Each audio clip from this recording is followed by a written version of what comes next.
Shri BBS Ramarao Bhavaraju Venkata Sitarama Rao గారి గోదావరి కథలు 3వ భాగం 15/9/24.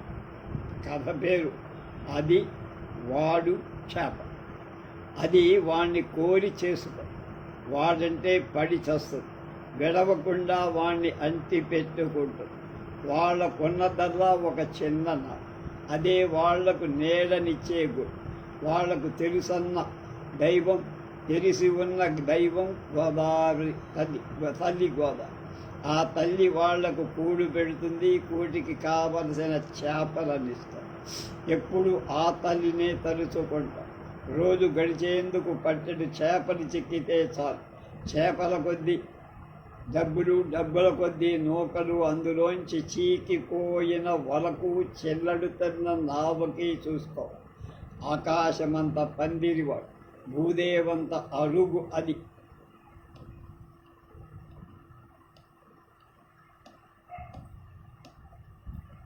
రోజులా పొద్దుపోక ముంచే చేప ఇగురు, చిమిడిన అన్నం తిని వార్చిన గంజిలో ఉల్లిపాయ నంజుకొని దుర్రేశాడు.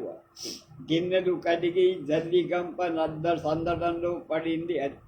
కట్టుతాడు విప్పి నావను నడుపడిలోకి తోసి సంకలో చుక్కాని బిగించి ఆపరం తట్టు మీద తతికెల పడ్డాడు.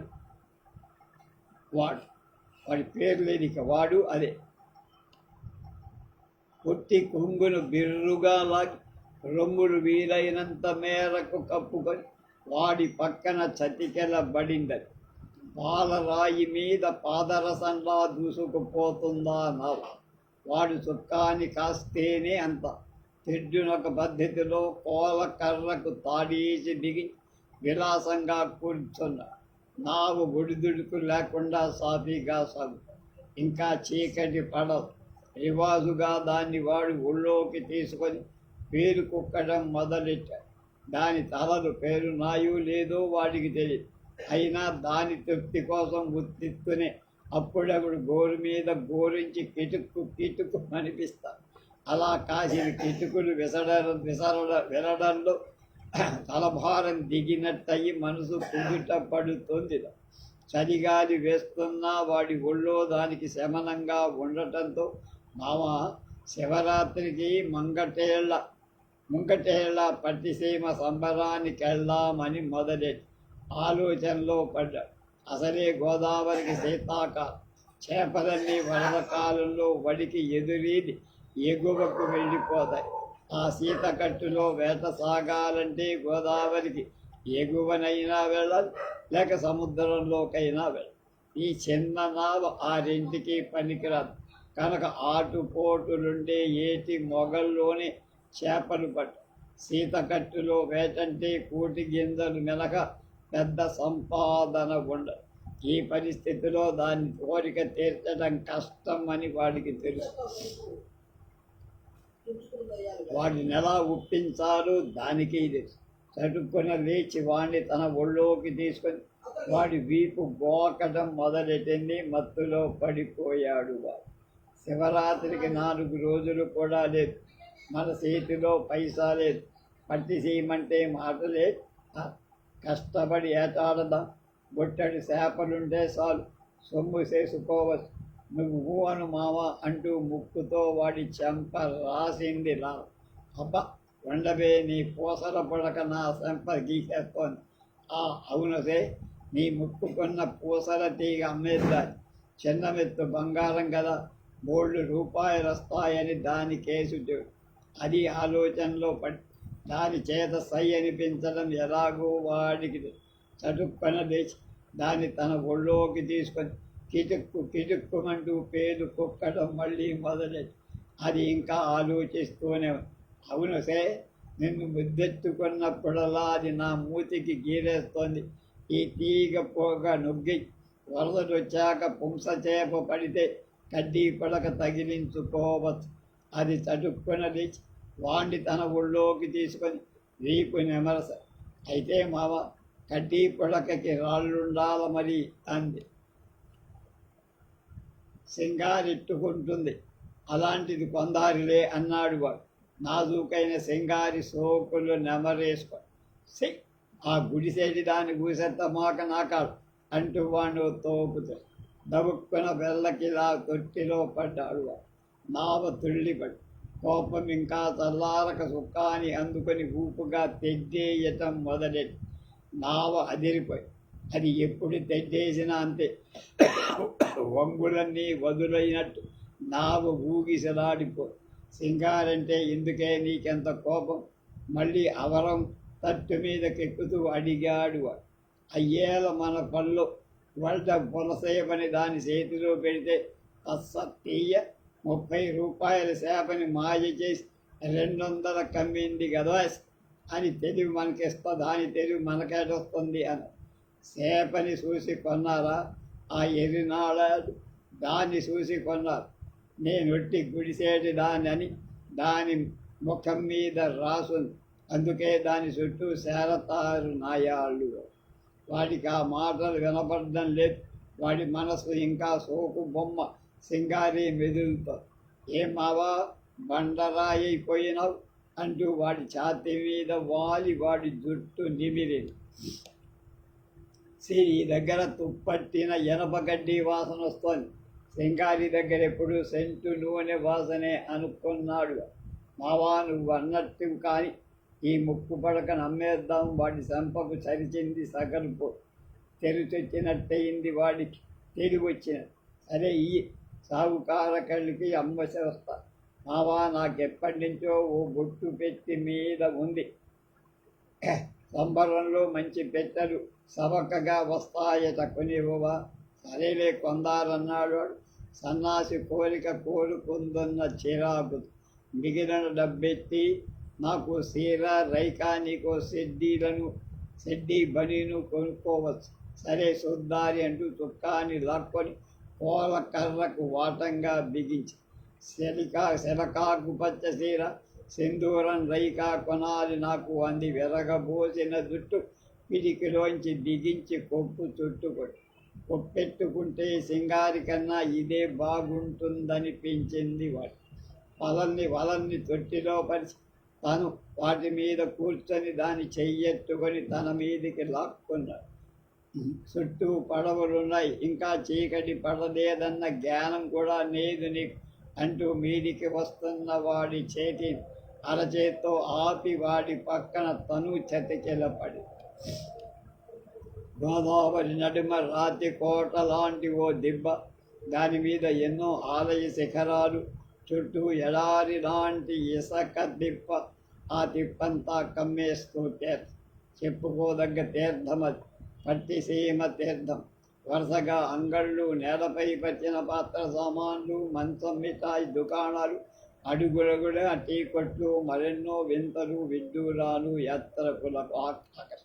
చెక్క భజన పార్టీలు, పోరాటం జట్టు, డప్పుల వరుసలు, ఆభూతుల ఊరేగింపులు వగైరాలతో తిప్పంతా గగ్గూలుగా. జనాన్ని చేరవేసే పడవలు, లాంచీలతో, సంబరం చూడటానికి వచ్చిన నావలతో రేవంతా కోలాహలంగా. దైవ దర్శనానికి కాకపోయినా చాలామంది సంబరం చూసేందుకు వస్తారు.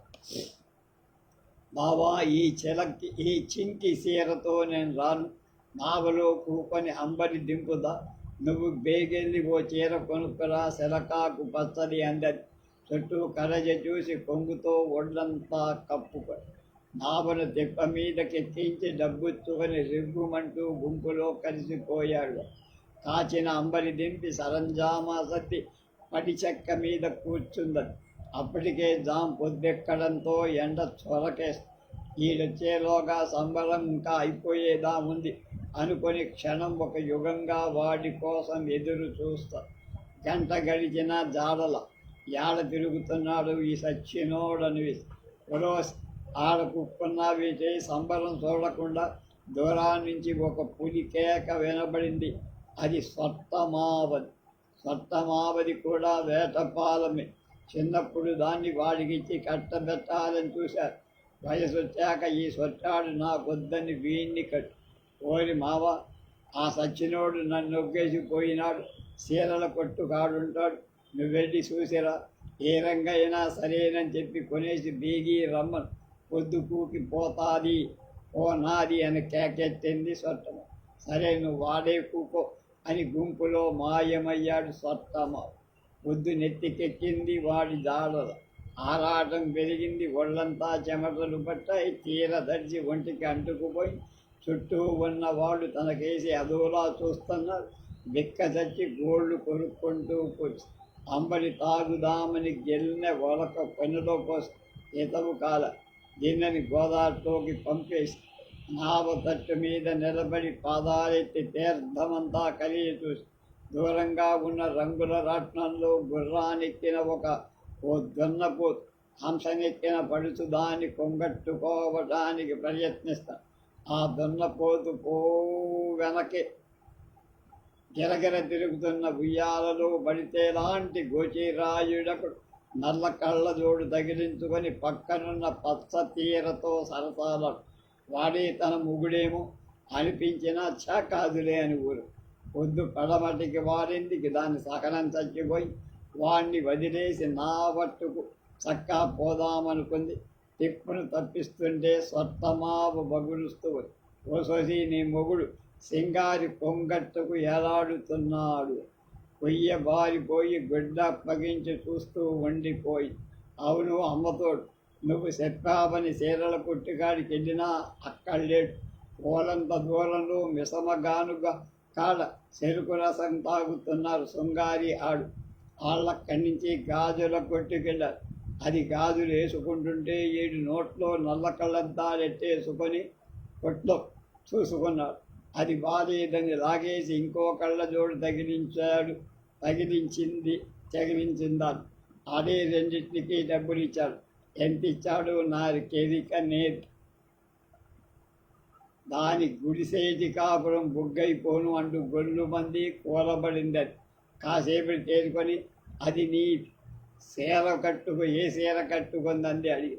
పచ్చర ఓరి నాయనో ఓలమ్మో, అందరి మొగుళ్ళు ఈ లంజకే కావాలి, ఇంకెవరిని తిన్నగా కాపురం చేయనీదులాగుంది బాబోయ్. దాని వైపు మాడ, దాని కైపు మాడ, దాని కళ్ళు కాకులు పడవ, దాని ఒళ్ళు దన్నపోతు కొమ్మ అంటూ శాపనార్థాలు పెడుతూ మెలితిరిగిపోయింది. చేతి వేళ్లతో ఇసక దున్నేసి స్వట్టమావ ఇంకా చెప్పుకుపోతున్నాడు. ఆడ నుంచి చెరుగ్గడ తింటూ లబ్బలు చెప్పులేసుకొని అల్లంత దూరంలో రెర్రు దుబ్బులు కాడికి పోతుంటే చూశా. తిరిగి వస్తారు కదా అని చూసి నీకు చెప్పాను కదా అని చెప్పాలని లగెత్తుకొచ్చి దానికి శివాలెత్తేసి, ఓరి మావ, ఈ ఏళ్ళ నుంచి ఆడికి నాకు చెల్లిపోనది. ఆడి మొగాను కొట్టేసి రేపు ఈ ఏళ్ళకి నీ చేత కట్టించుకుంటారా నా వెక్కు అంటూ వాడి చెయ్యి పట్టుకొని బరబరా లాక్కెళ్ళి తొట్టిలో కుదేసి కట్టుతాడు వదిలేసి నావ రేవులోని పడవలను దాచుకుంటూ ప్రవాహంలోకి దర్చి ఓ చక్కడికే లాక్కుపోతున్నావు. పొద్దు కూకిందంటే రేవు నావు వదిలేస్తారు. నన్నొగ్గై గోడు పెట్టాడు స్వట్టమ. వాడి మాటే వినిపించుకోవటంలా బొసలు కొడుతూ ఏకమిగిన తెడ్డేసి కొండ చాటుకు పోనిస్తోంది. అదొక్కటికే ఎందుకు పోనిచ్చా? ఎర్రి మగవా నువ్వు అడంటే పోవాల్సింది కాదు మావా. సీరట్టుకు రమ్మన్నా ఆ సచ్చినోడు చేతిలో డబ్బులడితే ఆడు ఏం చేస్తాడు ఆ దేవుడికే ఎరుక. నాగుల సవితనాడు పోకట్టుకొస్తానని సీతానగరం కాడ సంతకెళ్ళి సత్తు గిన్నట్టుకొచ్చా. ఏటిరా ఈ గిన్నట్టుకొచ్చావని నిల్లేదంటే నా కూడు ఈ గిన్నెలోనే పెట్టు, నేను నీ ఎంగిలి గిన్నెలో తిననని బిగిసిపో. అందులో తప్పుందే. ఎంగిలిట శ్రమ శక్తి ఒళ్ళంతా సిరాగెత్తిపోతుంటే నా మూతి నాకే నంజ కొడుకి ఎంగిలి పనికిరాదేంటని పొడిలేవే అయ్యన్నీ ఇప్పుడెందుకు నావ తిప్పి వేగిపోదా. నావ కొండ మొదలికి జరిగింది. చుట్టూ కనుచూ మేరలో మరే నావ లేదు. తెడ్డుదిలేసి తొట్టి నడుమ స్వట్టమావ ముందు నిలబడి కొండగాలికి చెదరిన పెమిట కెరటాల్లాగా గాలిలోకి తేలిపోతుంది. విరబోసిన జుట్టు విసురుగా ముఖమంతా పాకేసి మావా, నిన్ను చేసుకోమంటే బుద్ధి గుడిసేటిదై ఆడిని చేసుకో. నాకు బాగా శాస్తి అయింది. నేనీ క్షణం నుంచి నీ దాన్ని నన్ను నీ ఇష్టం వచ్చినట్టు చేసుకో అంటూ రెండు చేతులు చేపి కళ్ళు మూసి వాడు తనపై పడి వాదేసుకోవాలని దారుణంగా తనను చెరచాలని కసి తీరా తాను చెడాలని ఆశించింది. కానీ నిమిషాలు గడిచినా ఏం జరగదు. కళ్ళు తెరిచి చూసింది. నీరసంగా ముడుచు కూర్చున్నాడు సత్తమ్మ. ఏ ఆలస్యం అన్నట్టు వాడికేసుడు. ఓలోపి ఈ యాల శివరేతిరే, నేనట్లాంటి ఎదవ పనులు చేయనే అన్నాడు బెదురు చూపుడు. ఎదవ సన్నాసి నువ్వు ఇంతేనన్న మాట అనుకుని గిర్రున తెడ్డును మరింత గిర్రుమని తిప్పుతూ నావను మళ్ళీ కదిలించి నిమిషాల మీద నావ సంబరంచే. అంతా చీకటిమయ. తెల్లని ఇసుక, తిప్పల నడుమ నల్లని గోదావరి నిశ్శబ్దంగా పాడు. పరిచిన గొంగడిలో గొంగడి పురుగులా మందకొడిగా సాగుతోందన్నారు. రేవులోకి దానికి దాని వెనక ముగుడికి మధ్య జరిగిన ముష్టి యుద్ధాన్ని తరివి తేరా చూసిన జనాభా ఆఖరికి కలగజేసు చివాటెట్టి వారి మధ్య రాజీ కుదర్చడంలో విఫలమై మీ ఊరెళ్ళి అక్కడ తాపీగా తేల్చుకోవాలని సబబు చెప్పి బలవంతంగా ఆ జంటని నావలోకి ఎక్కించి నావని గెంట ముసలు కొడుతూ పడి చెక్కనానుకొని తొట్టులో కూర్చుందని దిగుసుక్కుపోయి అవరందట్టు మీద కూర్చున్నాడు. పాదాలకు కొత్తగా హవాయి చెప్పు, కళ్ళకి గంతల్లాంటి నల్ల కళ్ళజోడు వాటిని ఇంకా అంటిపెట్టుకొని చుట్టూ సరిగా ఉన్న ఆ ఎడముఖం పెడముఖం మధ్య గాలి భగ్గున మండిపోవడంతో చెవి చెమట్టు పట్టాయి దానికి వాడి. గంటలు గడిచాయి. ప్రయాణం సాగటంలా ఇంకా గమ్యానికి సగం పై చిలుకు దూరం. చొక్క పొడిచింది. వెలుతురు మసగ్గా ఉంది. ఒళ్ళు వెలుసుకొని ఆవలించాడు.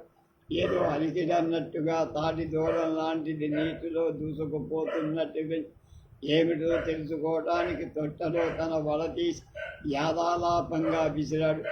వలతాడు బిగుసుకొని ఎంత లాగినారా.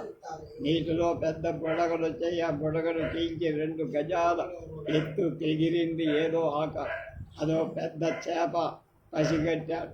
వలతాడుతో పాటు దాని చిక్కిన గ్యాలంతాడు కూడా తన చేతిలో ఉండటం గమనించి రెంటిని మెదేసి గట్టిగా పడి వలబాబతు రాతి పూసలు వాటితో పాటు గేలం చేప తల పక్క ఉన్న మొప్పలు ఇరుక్కుపోయి వాటిని విధించుకోవడానికి చేప గెలగిల్లాడు. అమ్మనీయమ్మ పండు గొప్ప అని బిగ్గరగా అరిచాడు వాడు తనలో. బాలుడు పొడుగున్న ఆ చేపని పండు గొప్ప అంటారు. సాధారణంగా అలాంటి చేపలు ఆ ప్రాంతానికి రావడం మనిషి అంత బరువుండే ఆ చేప నీటిలో మనిషి కన్నా 10 రెట్ల శక్తి ఉంది. అలాంటి చేపల్ని పట్టడానికి ప్రత్యేకమైన వలలు. వీడు విధిన గేలం ఆ చేప మొప్పలో తగులుకోవటం అది అరుదుగా జరిగేది. వాళ్ళను బలంగా లాగి పడి చెక్కగా కట్టేశారు. జలాంతర్గామిలా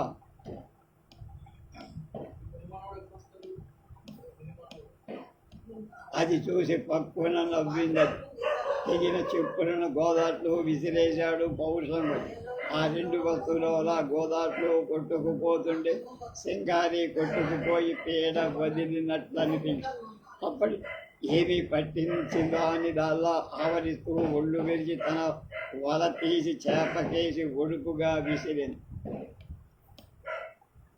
వల విసరడంతో దానికి అదేసాడు. విల్లులా శరీరాన్ని వంచి గిర్రున తిరుగుతూ వల విసిరితే అది గురి తప్పక సూటిగా పువ్వులా విచ్చుకోండి. ఆ వల పూర్తిగా కప్పేయటంతో చేప బెదిరి తన దిశ మార్చి అడ్డం తిరిగి వల తప్పించు. దాంతో నావ కూడా ఉన్నట్టుండి అడ్డంది.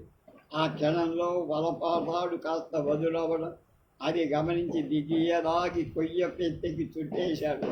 దానితో చేపకి నావకి మధ్య దూరం 2 బారల లోపం. చేప నావని గిరగిరా తిప్పసాగి వలతాడు తెగిపోయింది. గేలంతాడు మాత్రం దిగిసింది. అది ఏ క్షణమైనా తెగిపో. చేజిక్కిన చేప జారిపో. గభీమని చేప మీదికి దూకాడు. దానితో కలియబడి దాని తలని వాటేసుకొని మొప్పల్లో అరచేతులు 2 దూర్చేశాడు. చేపకి భయంకరమైన కోపం. పులుసులన్నీ నెక్కబొడుచుకొని సర్రుమని తోక జాడించి వాడి ఛాతీని ముట్టెతో కొట్టి గిలగిల్లాడిపోయి ఆ దురికి అదురికి గేలం వాడు కాస్త తెగిపోయి చేపవాడి వేళ్లను కలవబోయి వాడు ఉడుపుగా దాని దవడను సాగదీసి పట్టు నావ దూరమై నావ భారం వదలగానే చేప విజృంభించి వాడితో ముఖాముఖి యుద్ధానికి అక్కడ గోదావరి 2 తాళ్ల లోతు వాడు దాని గడ్డం పట్టుకుని బతిమాడుతున్న వేలాడుతున్నాడు.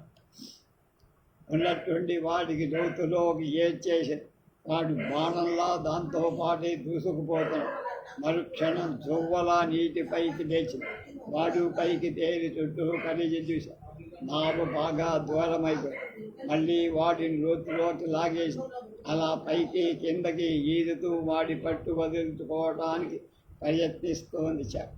కాలికో బండరాయి తగలడంతో దాన్ని తన్ని పెట్టి బలవంతాన చేపని వారు ఈతకి మళ్ళించి దానితో నావ దగ్గర వాడి కోసం 1000 కళ్ళతో చూస్తుంది. అది కూర్చొని పైకి తేలగానే వాటం చూసి కట్టుతాడు విసరడానికి 4-5 సార్లు ప్రయత్నించిన మీద కట్టుతాడు వాడి కంది అమాంతం ఒక్క చెయ్యి వదులు చేసుకొని తాడు కొసని చేప మొప్పలోకి దూచి 2వ చెయ్యి కూడా తప్పించుకొని పోయేట ముడివేసి అప్పటికే వాడెంతో అలసిపోయాడు.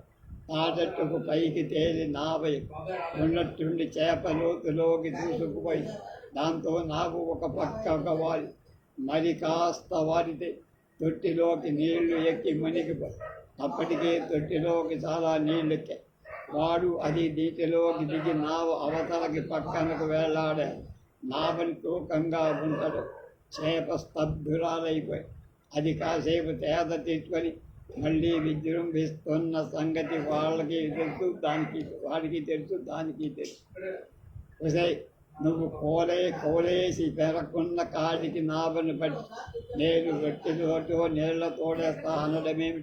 ఇద్దరూ శక్తి మేర రంగంలోకి దూక అది ఒంటికి కోలేస్తూ నావని తిప్పకేసి వినిపిస్తుంటే వాడు జబ్బ పులిసిపోయేగా తాటాకు చేతతో నీళ్లు తోడేస్తాడు. ఇంకో 10 పారల్లో మెరగ తగులుతుందనగా చేప మళ్ళా విజృంభించి ఎదురుబడిలోకి నావని లాభం లేదు మావ, చేప అలిసిపోయేదాకా అంతే. దాని నావల కాడికి లాక్కొచ్చి అరిసేట్టు చేద్దాం. దాని మాట నిజమేను. చేపకి కట్టిన తాడు బలంగా లాగటం చేశారు.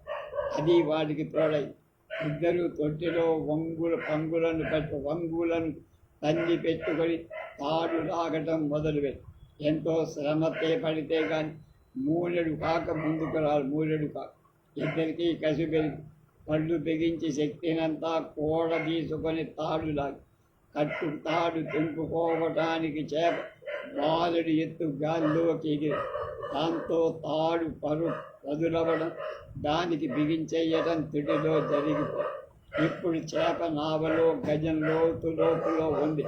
గడ్డిచ్చుకొని దాని ముట్టి మీద పుట్టాడు. చేప తన దేహాన్ని తొట్టలా చేసుకొని బలంగా తోక జాడి అంతగా తోక జాడిస్తే చేప అలిసిపోదు.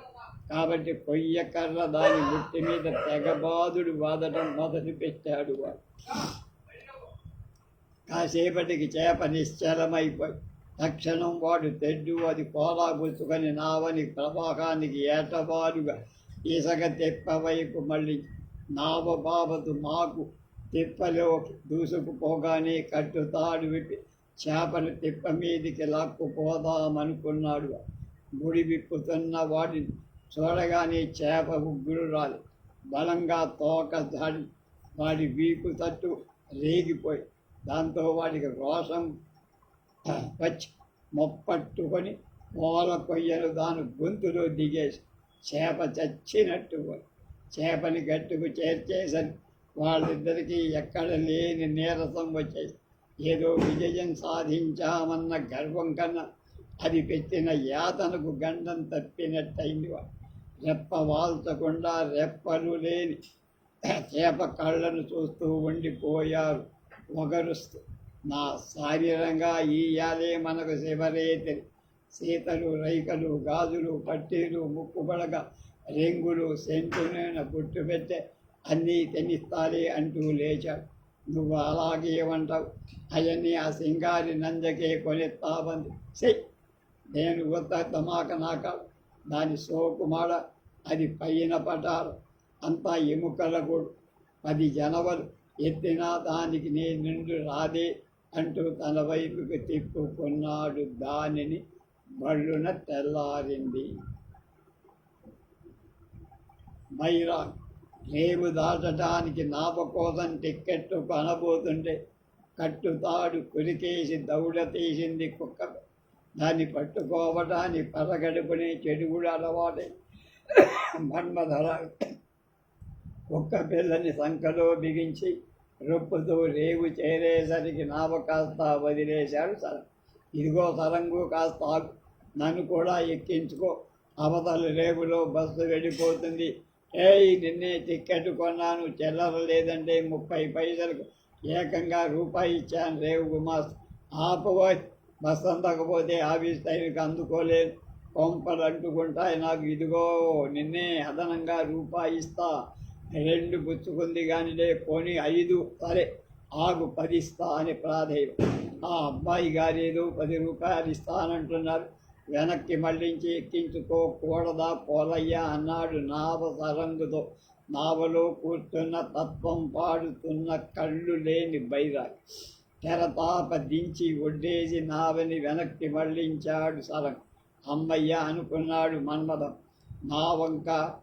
నావంతా ఆడ పగ పిల్ల మేకలతో కిక్కిరిసు. దానికి సాయం ఆ ఫిర్కాలో మైనర్ బాబు ఒకడు సగం నావ ఆక్రమించే సైకిల్ స్టాండ్ వేసి పట్టుకుని ఉంచుని నావ మధ్య కూర్చున్నాడు గుడ్డి బైరాగి. చేతుల బనీను గులాబీ రంగు పంచ, మెరిసిన గడ్డం గెరదాల జుట్టు పంగనాము, చెవిలో గన్నేరు పువ్వు, చేతిలో తంబు. ఎప్పుడు నావలో కూర్చొని అరిగిపోయిన గ్రాంఫోన్ ప్లేటుల ఒకే చరణాన్ని పదే పొద్దస్తమానం పాడు.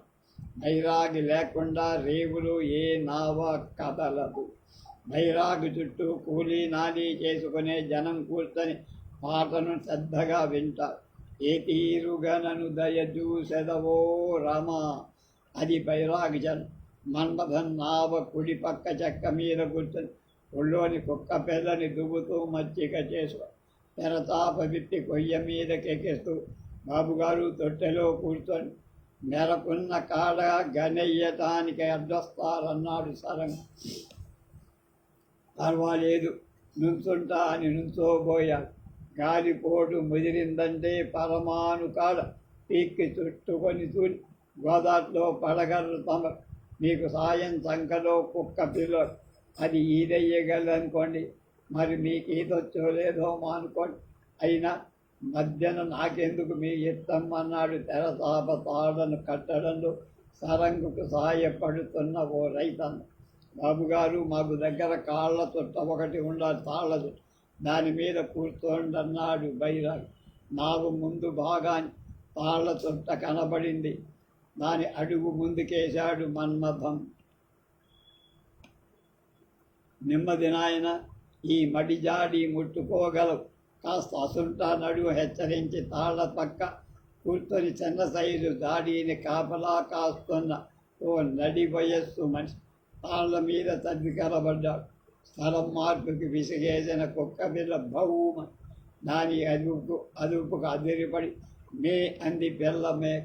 పర్వాలేదు, అది మన జోలికి రాదులే అని మేక భాషలో మేమే అని ధైర్యం చెప్పింది తల్లి మేక.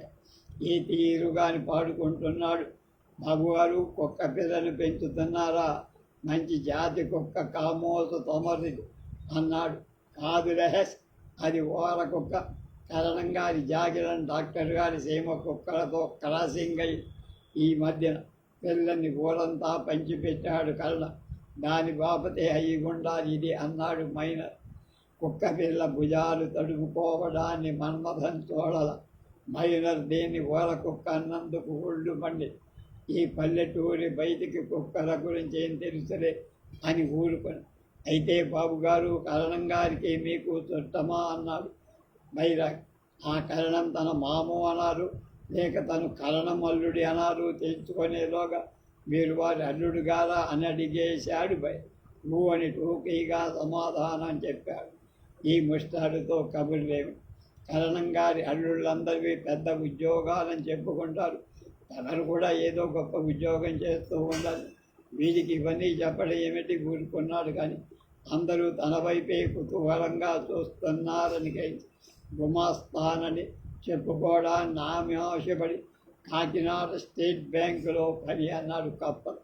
మేనేజర్ గిరాబాబు అన్నాడు అంతటితో ఊరుకుంటాడన్న భరోసాతో.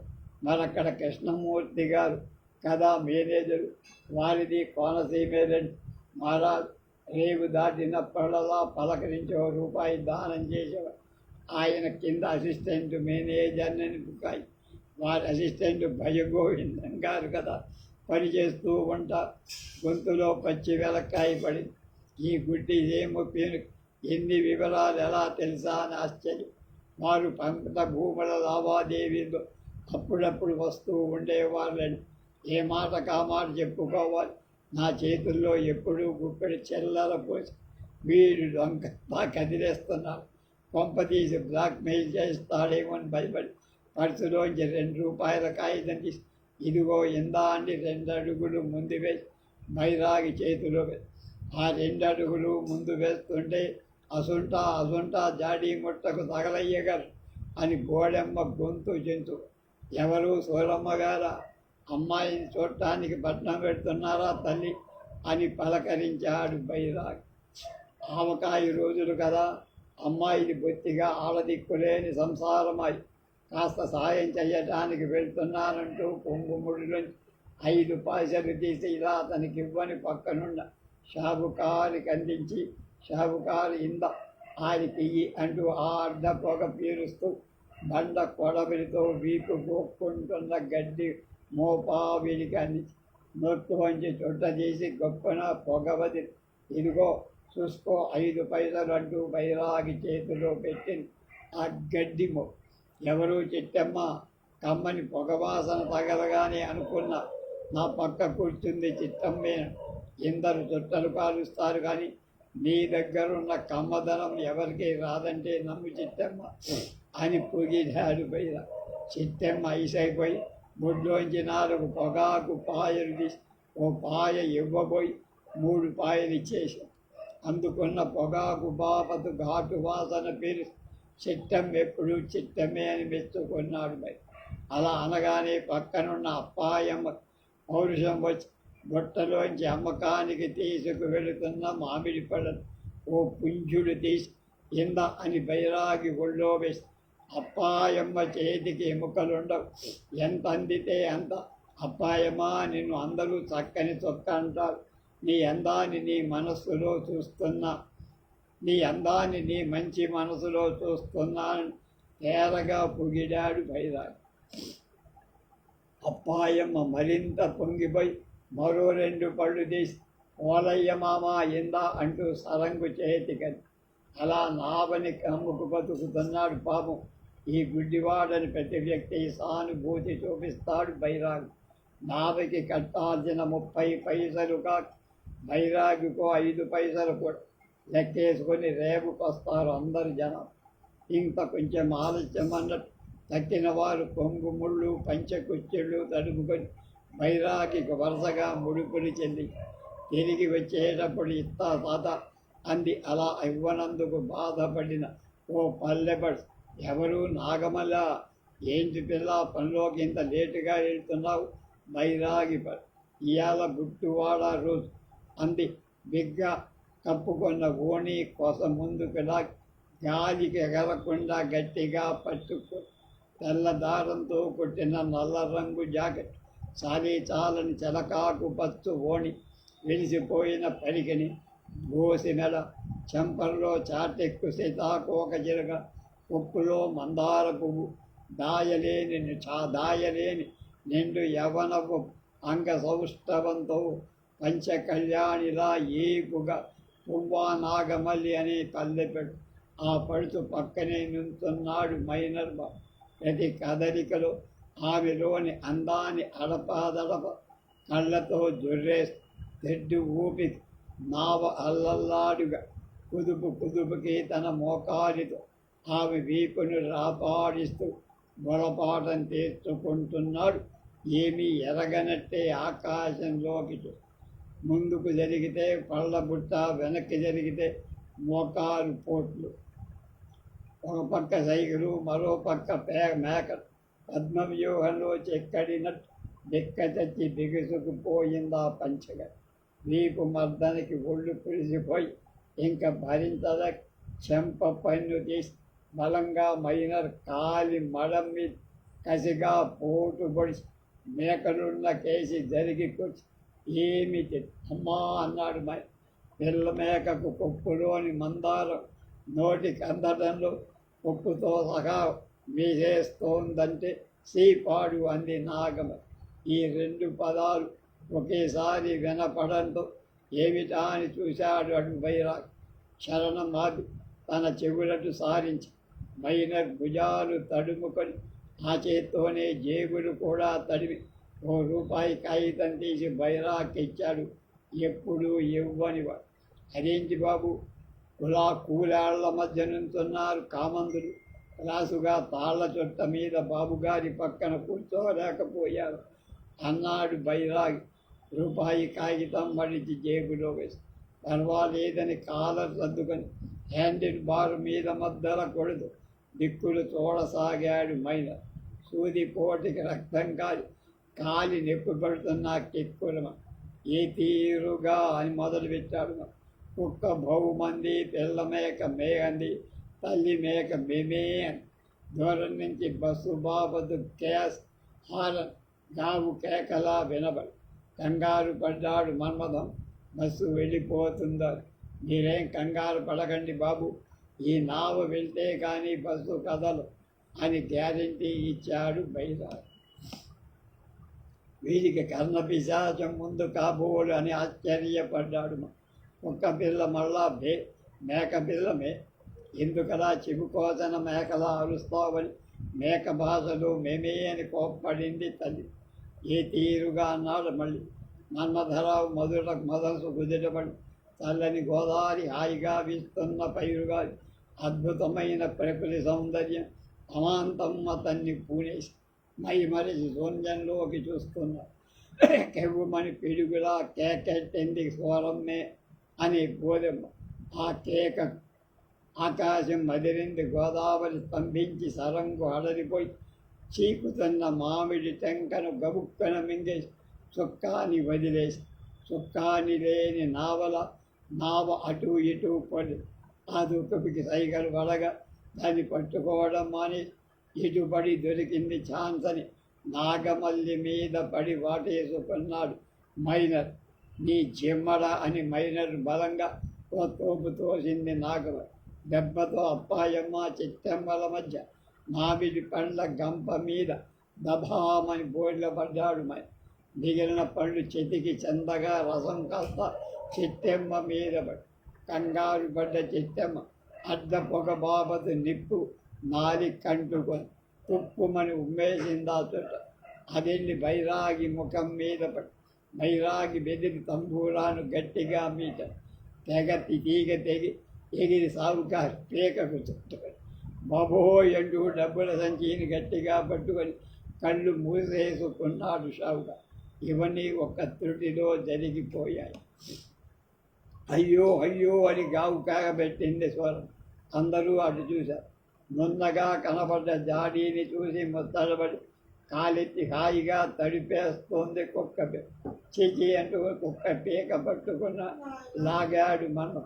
మే అంది కుక్క అరుపు విన్న మెల్ల మేక మతిపోయి భౌవ. అది విన్న తల్లి మేక కన్ఫ్యూజ్ అయి భౌభౌవ. అసలు ఏం జరిగిందో తెలియని గుడ్డి బైరాగి వదసే చూయదనను గరుతీ ఏ ఓదసే చూయదనను గరుతీయే అని రివర్స్ పాడేస్తున్నాడు కన్ఫ్యూజ్ అయి. అలా నావంతా గగ్గోలు సగ్గోలు అవడానికి కొన్ని క్షణాలు. నిక్షేపం లాంటి జాడీ కుక్క ముట్టుకుపోయి ఈ పాపం ఊరికే పోదు. రౌరవాది నరకాలు అనుభవిస్తా ఆ కుక్క మనుషులు అందిస్తారు. ఇంకోటి వాటికి నరకానికి వెళ్ళాలని శాపాలెట్టాలమ్మా, ఇంతోటి దాని నరకానికి వెళ్ళాలని శాపాలెట్టాలమ్మా సూరమ్మ అని కోప్పడ్డాడు. ఇంతోటి విషయం ఏంటయ్యా ఇది? నా పెళ్ళయిన కొత్తలో మా పుట్టింటారిచ్చిన దాన్ని వెయ్యి కళ్ళతో మడిగా చూసుకుంటున్నా. ఎన్నాళ్ళు కష్టపడి సంపాదిస్తే కానీ మళ్ళీ వస్తుందా జాడి? మా కష్టపడి సంపాదిస్తున్నావు మా రూపాయికి రూపాయి వడ్డీ కట్టి అని ఏదో అనబోయాడు రైతన్న. మగదిక్కుల దాన్ని ఏం చేయమంటావు? మొగుడిని వదిలేసిన మీ పెద్దమ్మ ఇలా వీధులమ్మడ తిరిగి పేడెత్తి పెడకలెద్దమంటావా? కొంతలమ్మడ పోయి పొల్లలేరమంటావా? లేక మీ ఆవిడలా పక్కింటి దడి టీకెయ్యమంటావా? అంది ఏక బిగిన సాగదు. నోటికి హద్దు పద్దు లేకుండా పరువు తీస్తున్నందుకు తన నోరు మూసేసుకున్నాడు రై. తనకేం సంబంధం లేనట్టు ధీమాగా కూర్చున్నాడు మనం. సర్లేవమ్మా, నువ్వే నష్టపోకు, దాని ఖరీదంతో చెప్పు, బాబుగారు నీకు ఇస్తా అని తుని తగువ తెచ్చాడు బయట. అదరిపడి జాడీ కేసు చూశాడు మా. దాని ఖరీదు ఏమాత్రం ఉంటో, మగా ఉంటో 5 or 10 అయి ఉంటుంది. మగాన కొట్టేయచ్చను. షావుకారు, నువ్వు చెప్పవయ్యా జాడీ ఖరీదెంతుందో? ఆ ఉండకేం, నేను ఈ మధ్యనే 9 రూపాయల 50 పైసల కమ్మాను కొట్టుకాడన్నాడు. 2 రూపాయలు ఎక్కువే వెల కట్టి. ఇంకా నయం, నిరుడి రోజుల్లో పాత రెవెన్యూ ఇన్స్పెక్టర్ గారి భార్య 100 రూపాయలు ఇస్తా, ఆ జాడీ నాకు ఇవ్వమని కాళ్ళ వేళ్ళ పడింది. అచ్చొచ్చిన పిత్రార్జితం జాడీ కదా అని ససేమిరా అన్నాను. ఇది ఈస్ట్ ఇండియా కంపెనీ వాళ్ళ జాడి, సిసలైన లండన్ సరుకు ప్యారిస్ జాడీ నమ్మేవాడు. అవును మరి, ఇప్పుడు లండన్ సరుకు బజార్లో ఎక్కడండి? సాక్ష్యం చెప్పాడు షావుకారు. ఆడంగులందరూ జాడీ కేసు చూశారు. లండన్ అంటే ఇలాగే ఉంటుంది కామోసన్, అది తరతరాల జాడి. మా అమ్మ కర్మం కాలి ముండమోస్తే మనోవర్తి లేకుండా ఎలాగో నన్ను పెంచి పెళ్లి చేసి ఈ జాడీ నాకిచ్చి, నా తల జెడ్డ నేను ఎలాగో నెట్టుకొచ్చి మా పిల్ల పెళ్లి చేసి ఇప్పుడు జాడి దానికి అందజేద్దామంటే ఈ పాపిస్తివాడు మొదనష్టపు కుక్కతో ముట్టించేది అని బోరున ఏడ్చింది చిరున చేసి. అబ్బా ఊరుకోమ్మా, ఆ 100 బాబుగారు ఇచ్చేస్తారులే అని ఊరడించారు భయ. అత్త అల్లుడు దానం చేసి అదిరిపడి మరోసారి జాడీ వైపు చూశారు. 100 పెడితే ఆ 5 వెండి జాడీయే వస్తుందనుకుని గోడెమ్మ ఆశ పేరాశికి మనసులో తిట్టు సతీ సహగమన నిషేధ చట్టాన్ని రద్దు చేసి ఇలాంటి వాళ్లకు స్ట్రిక్టుగా అమలు పరచనందుకు గవర్నమెంట్ మీద మనసులో కోప్పడ్డు. 100 ఇస్తాడా లేదా అని అందరూ తనకేసే కనురెప్పవాల్చకుండా చూస్తున్నారన్న సంగతి గ్రహించాడు మనం. తపీమని జేబులో చెయ్యటి పరుసు తీయగాడు. ఏవు 10 పరకు పాలిద్దాం. వెనకటికో దొరగారు పెంపుడు కుక్క కోసం తాజ్మహల్ లాంటి గోరీ కట్టించారు. పెంచిన మమకారం అంటే అలా. బాబుగారు మట్టుకు తక్కువ, కుక్క కోసం బ్యాంకీనే పడ్డెయ్యగలరు అన్నాడు బైరాగి జనాంతికంగా. ఆ మాటకు జ్ఞానంతో కుక్క గ్రహించి అమాంతం మన్మధారావు మీద ప్రేమ, అభిమానం, భక్తి, విశ్వాసం అన్నీ కలగా పులంగా పుట్టుకొని మన్మథం చేరి నాకేస్తూ పర్సుని కూడా నాకబోయి పొరపాటున వేలుకొని ఒక్క విదుపుతో పరుసు సావుకారు ఒళ్ళో పడి నోట్ల కట్టలు విచ్చుకున్నాయి. సువరమ్మ కళ్ళు మెరుపు. అలా డబ్బుని విసిరి కొట్టకూడదు నాయన, కళ్ళోతాయందు. ఇదిగో తీసుకోండని 100 రూపాయల నోటు సువరమ్మకి ఇచ్చాడు. చివర 0 ఉంటే అరిష్టం నాయన, నోట 1 చెయ్యాలి, మరో రూపాయి అంది. మరో రూపాయి కూడా ఇచ్చి నర్సుని మన్మధానికి అందించారు. ఆ రూపాయి ఆ బైరాగి గానికి ఇచ్చేయి నాయన, ఇచ్చే వాళ్ళకే తప్ప పుచ్చుకున్న వాళ్లకు ఉండదు శంఖ అనగానే అంచెలంచెలుగా బైరాగి జేబులో చేరింది ఆ రూపాయి. జాడీ కేసు చూశాడు మన్మథం. జాడీని ఆప్యాయంగా వేళ్లతో నిమురుతోంది స్వరమ్మ. ఆ జాడీ బదులు అది నాది అన్నట్టు చూశాడు మన్మథం. కుక్క ముట్టుకున్న జాడీ తీసుకుంటావు నాయన, నిక్షేపంగా వాడుకోవచ్చు. దాని మట్టులో బీట ఉంది. కాస్త చింతపండు పూస్తే ఊట కారిన పిండి మట్టకు కారు కింద తీసుకో అంది. చిల్లు దాడి ఆరం చేసుకుంటారు, ఇలా ఈ చెల్లరేసుకుంటానన్నాడు బైరాగి. మరుక్షణంలో జాడి బైరాగి జట్టు పీకేసుకొని గట్టిగా అరిచి గోదాట్లో దూకేద్దామనుకో. ఒళ్ళు కుతకుతలాడిపోతున్న మనసు. కానీ పేంటు షర్టు తడిపోతాయని వలయ గేదెలకి ఆవులకి పుచ్చుకున్నట్టు బాబుగారి దగ్గర కుక్కరికి లగేజు పుచ్చుకో. వారసలే కొత్త 5 రూపాయలే పుచ్చుకో. సరదా పడి ఇంకో రూపాయి ఇస్తే తీసుకో. కానీ వారు అదనంగా 10 రూపాయలు ఇస్తానన్నారు కనుక మొత్తం 16 పుచ్చుకో. పొరుగురి వారిని మోసం చేసావా, దేవుడు క్షమించడు. సరంగకు వార్నింగ్ ఇచ్చాడు. ఏడవలేక ఊరుకున్నాడు. కుక్క నోరు మోసి పీక పిసి గోదాట్లో పడేద్దామంత కోపం. జీవహింస పాపమని. నా మామ కుక్కనెందుకు పెంచావు? నా మామ కుక్కనెందుకు పెంచాలి? పెంచిన ఆ కుక్క ఎందుకు ఈనాలి? ఈ కుక్క కావాలని మరదలు ఎందుకు రాయాలి? రాసిన కుక్కను పెంచాలని సరదా నాకెందుకు పుట్టాలి?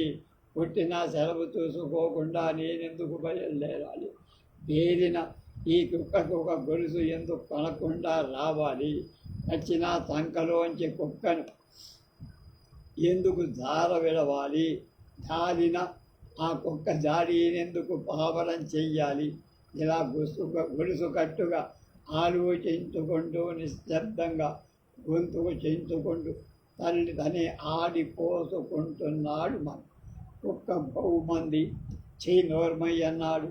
మా బాగా అయిందనుకుంది మే అని నవ్వింది మేక. పాపం తప్పు అని మేమే అంది బలవంతంగా ఆపుకుంటూ తను. పళ్ళన్నీ చతికి ముద్దైపోయినాయి అంది తట్టలో పళ్ళు పెరుగుతూ అప్పాయ. జనాభా యావత్తు మైనరు కేసు చూసి దీనికేం సమాధానం ఒసే అప్పాయి, సందాల ఇంటికాడ కనబడు, కట్ట ఖరీదిచ్చేస్తానన్నాడు. మరి జేబు రుమాలతో పెయింటు కంటుకున్న రసంతుడు ఈ పళ్ళని రసం పిండి తాండ్ర చేసి మీకే ఇచ్చేస్తానండి అంటూ ముఖం చాటంతా చేసుకున్న అప్పాయమ్మ నిత్తు చుట్టూ చెందిన రసాన్ని అక్కర్లేదు, అది కూడా నువ్వే అమ్ముకో అన్నాడు మైనర్ ఉదారత ఒలకబోసు. వాళ్ళిద్దరికీ మధ్య ఎలాంటి కనెక్షన్ ఉన్నాయో మనకెందుకులే అనుకున్నారు నావజన. ఈ రొంపిలోంచి బయటపడాలి, ఇంకా పావు గంట పట్టచ్చని వాచి చూసుకున్నాడు మన్మథం. అవతల రేపు నుండి బయలుదేరి నావ ఈ నావకు ఎదురై వరై పోలిగా డమానుదిం గోసుకాడ చేరతాని కడవ భాషలో కూశాడు అవతలవ. గోసుకాడి గొద్దు మయ్యుల కాడికి రా, మయ్యులు కాడికన్నే పడవ భాషలో సమాధానం కూసి తెడ్డును రైతన్న కన్నించి తెరతాప తాళ్ళు వదిలేసి తెరతాప దింపాడు. అవతల నావ సరంగు కూడా తెరతాప దింపు. 2 నావలు తెడ్ల మీద దగ్గరికి చేరాయి. రెండిటిని తాళ్లతో బిగించి బైరాగి లేచాడు. జాగ్రత్తగా అవతల నావలోకి నడిచాడు. అవతల నావలు అతడు ఖాళీ స్థలం చెయ్యబడింది. తాపీగా చతికిలబడి శరణం మొదలుపెట్టాడు. నావలో సంచలనం కలిగింది. అందరూ బొడ్లు కొంగు ముడులు తడుచుకొని చెల్లర్లు వెతుకుతున్నారు. తాళ్ళు విప్పబడి నావలు విడిపోతున్నాయి. కాస్త దూరం వెళ్ళాక యథావిధిగా తెరచాపలు పిచ్చి దూరం నుంచి వెళ్ళిపోతాను ఓయ్ అంటూ కారు కోతను కూస్తాను. బస్సు దొరుకుతుందన్న ఆశ మన్మథానికి పూర్తిగా పోయింది. ఈ ముష్టి వెతవ కోసం మరో పావు గంట ఆలస్యమైన ఒళ్ళంతా కంపరం ఎత్తిపోయి ఒళ్ళంతా పాకేసి ఆ కంపరాన్నంతా నాకేసిందా కుక్క. నేనంటే దీనికి ఎంత ఇదో అని మురిసిపోయి దీనికి ఏం పేరు పెట్టాలని చేరదీసి జాడీని ఖరాబు చేసి చేతు చెమలు వదిలించి కనుక జాడీ అని పేరు పెడతాను. జాడీ అంటే బాగోదు, జార్ అని పేరు అంట. జార్ అని మెల్లగా అన్నాడు. కుక్క కిరిగంటి దోసి టపటపా తోకాడించి జార్ అని 2 సార్లు అన్నాడు. కుక్క ఛాతీపై గగబా ముక్క నాకేసి ముద్దు పెట్టి అయితే దీని పారు జారని ఖాయం. ఎట్టకేలకు నావ రేవు జరిగింది. బస్సుహారం మోగుతోంది. రేవులోకి దూక్కపోయి బాబుగారు ఆగండి అన్నాడు. నావలోని జనాభా యావత్తు రేవులోకి దిగుతున్నారు. మైనర్ సైకిల్ బెల్లు వాయిస్తూ గట్టెక్కుతున్నాడు. అతని వెనకాలే అప్పాయమ్మ వయ్యారంగా నడుస్తూ నాగమల్లి కొప్పు సవరించుకుంటూ నావ దిగింది. మైనర్ బెల్ బాటం మీద రక్తం మరకను చూసి కసిదీరా ఆనందపడి చెట్టెమ్మ చీర దులిపి గోచే బిగి చొట్ట అంటించి ఓలయ్య గడ్డి మోపు ఆమె నెత్తికెక్కించాడు. రైతన్న భుజాన తువ్వాలుది తలపాగా గట్టి సూరమ్మ కేసి కోపంగా చూసి గట్టు మీదకు పోతున్న షావుకారు అంగవస్త్రం కుచ్చెళ్ళు బిగిస్తూ నడిచాడు. తల్లి మేక పడి చెక్క ఎక్కి వాటను చూసుకొని గట్టు మీదకు మేక పిల్ల కుక్క పిల్లని వెక్కిరించి గట్టు మీదకు దూకబోయి నీటిలో పడి నీళ్లు దులుపుకొని పారిపోయింది సిగ్గేసి. వస్తా నాయనా జాగ్రత్తగా వెళ్ళు అంది సోర్పడక. అప్పగారైన సూరమ్మ మనసులో ఇంకో 2 దాడులు తెచ్చి కుక్కకి ముట్టించి తెగలేకపోయిన బాధలు. అందరూ వెళ్ళక బాబుగారు 16 రూపాయలు ఇవ్వండి అన్నాడు. సార్ చెరెత్తిపోయింది మర్మ. ఎందుకట నేను ఇవ్వను, ఈ 5 తీసు. అదేంటి బాబు 10 రూపాయలు ఇస్తానంటేనే కదా కోసరి దూరం నుంచి పడవ మళ్ళించా, లేకపోతే 10 నిమిషాలు ముందుగా చేరేవాడు. ఇచ్చేయండి బాబు, పెద్దారు మీకు మర్యాద. టికెట్ కొన్న నాకు 2 నిమిషాలు లేట్ అయితే 10 రూపాయల. మరి ఆ గుడ్డి నాయాలను ఆ పడవలోకి ఎక్కించుకోవడం కోసం అరగంట చేశావు, దానికేం చెబుతావు? అయ్య బాబు అదేంటి బాబు, ఇస్తానన్నప్పుడు పెద్దతరంగా ఇచ్చాను కానీ ఏరు దాటి పేచీ పెట్టడం ధర్మం కాదు. ఎలా నా కొడక, నేను ముష్టినాయాల కంటే తీసిపోయానట్ల అమ్మనాయును నా కొంప ముంచేశారు. ఇది పొరుగులు కనుక నిజం చెప్పేస్తాను. 6 మామూలు నాయాల కాదని ఈ 2 నావలు ఆరివే. ఆరే ఈ రేవులో నావలన్నిటికీ వాడరు. సందాళ ఈ డబ్బు ఇవ్వకపోతే నా జీతంలో తెగ్గొడతారు. పేదోండి బాబా అది కాళ్ళట్టుకున్నాడు. సార్ మతరావు కొయ్య బారిపోయా. బస్సు బయలుదేరుతూ కొట్టిన హారం వినపడాలి. రేపటి కథ అద్దరి ఇద్దరు.